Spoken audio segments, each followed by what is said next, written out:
50년을 참고 살았던, 그리고 마침내 용기를 낸 한 여자의 이야기입니다. 안녕하세요. 저는 이제 뭐라고 소개해야 할지 모르겠네요. 50년간 누군가의 아내였던 사람이라고 해야 할까요? 오늘 여러분께 제 이야기를 들려드리려고 합니다. 20살 때였어요. 처음 그 사람을 만났을 때 말이에요. 저와 결혼하시면 평생 행복하게 해드릴게요. 정말 그럴 수 있을까요?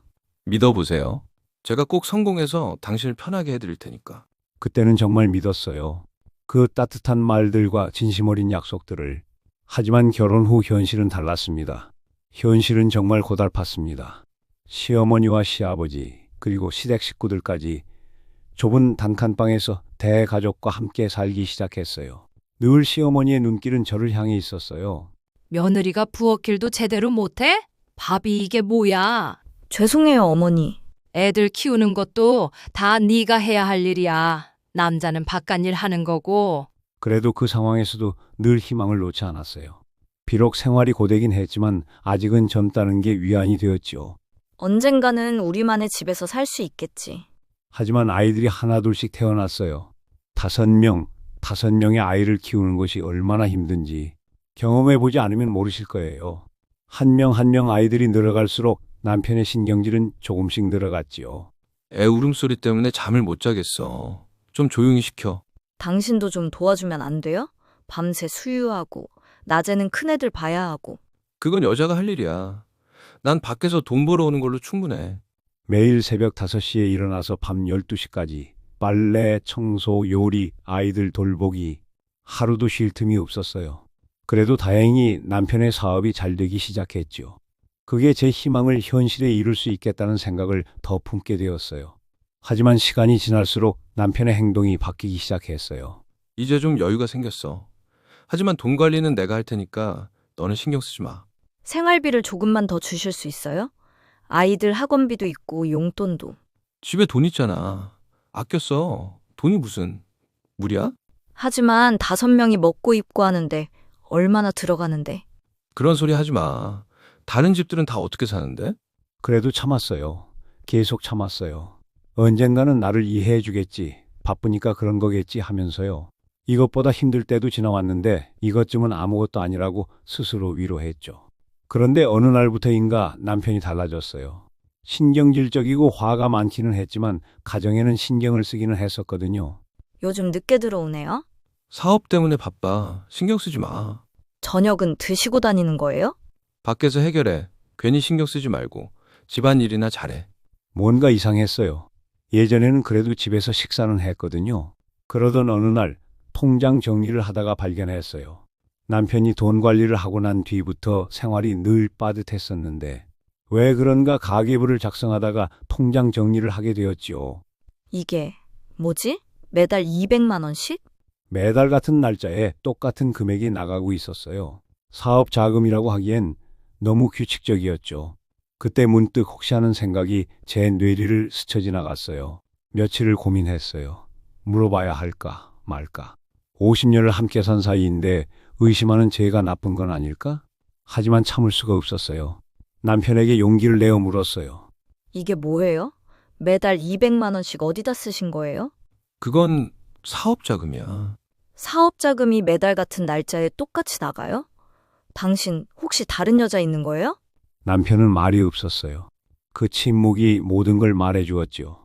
저는 기가 막히고 답답한 마음에 남편에게 항의했죠. 그러자 남편의 반응이 더 저를 무너지게 했죠. 50년이에요, 50년. 제가 당신을 위해 뭘 했는데. 단칸방에서 시부모 모시고, 5애 키우고. 그러면 제 인생은 뭐였는데요?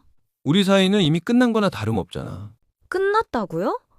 당신이 힘들 때 누가 옆에 있었는데요? 사업 시작할 때 누가 뒷바라지 했는데요? 고마웠어. 하지만 이제는 각자 살자. 각자 살자고요? 좋아요. 그럼 법정에서 봐야겠네요. 그날 밤 짐을 싸면서 생각했어요. 내가 정말 잘못 산 걸까?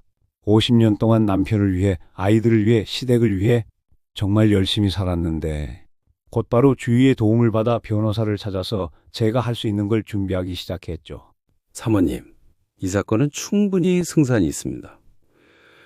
50년간의 헌신과 희생, 그리고 남편의 불륜행위까지 전 돈이 중요한 게 아니에요, 그냥. 제가 틀리지 않았다는 걸 인정받고 싶어요.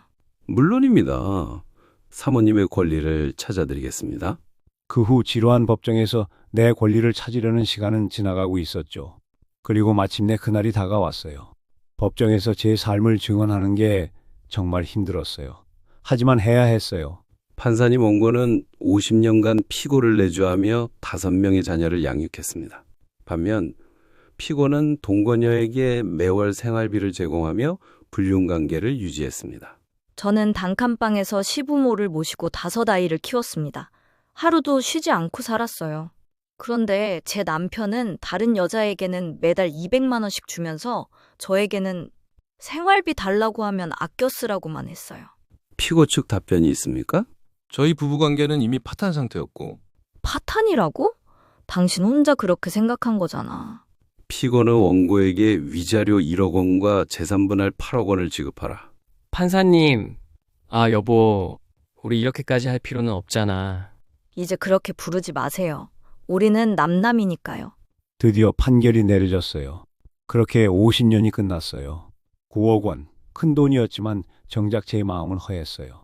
지금 저는 혼자 살고 있어요. 작은 아파트에서 조용히 지내고 있죠. 처음엔 무서웠어요. 50년을 누군가의 아내로만 살았는데 혼자 사는 게 어색하더라고요. 하지만 지금은 편해요. 아침에 일어나서 제가 먹고 싶은 걸로 아침을 해 먹고, 제가 보고 싶은 TV 프로그램을 보고, 제가 만나고 싶은 사람들을 만나고, 그때마다 드는 생각이 있죠. 이런 게 내 인생이구나. 아이들이 가끔 찾아와서 이렇게 얘기하죠. 엄마, 아빠랑 다시 합치면 안 돼요? 예. 엄마도 이제 내 인생을 살고 싶어. 하지만 50년을 참았어. 이제는 엄마 마음대로 살게 해줘. 여러분, 저는 지금 70살입니다. 평균 수명을 생각하면 10년, 길어야 20년 정도 더 살 수 있을 거예요. 그 시간만큼은 제가 원하는 대로 살고 싶어요. 아침에 늦게 일어나고 싶으면 늦게 일어나고, 치킨이 먹고 싶으면 치킨을 시켜 먹고, 드라마가 보고 싶으면 밤새 봐도 누가 뭐라고 하지 않는 그런 삶. 물론 외롭기도 해요. 50년을 함께 산 사람이 없다는 게. 하지만 외로움보다는 자유로움이 더 큰 것 같아요. 혹시 저와 비슷한 상황에 계신 분들이 있다면 용기를 내세요. 나이가 많다고 오래 참았다고 해서 계속 참을 필요는 없어요. 우리에게도 우리만의 행복을 찾을 권리가 있거든요. 50년을 참고 살았던 제가 마침내 찾은 제 목소리입니다. 고맙습니다.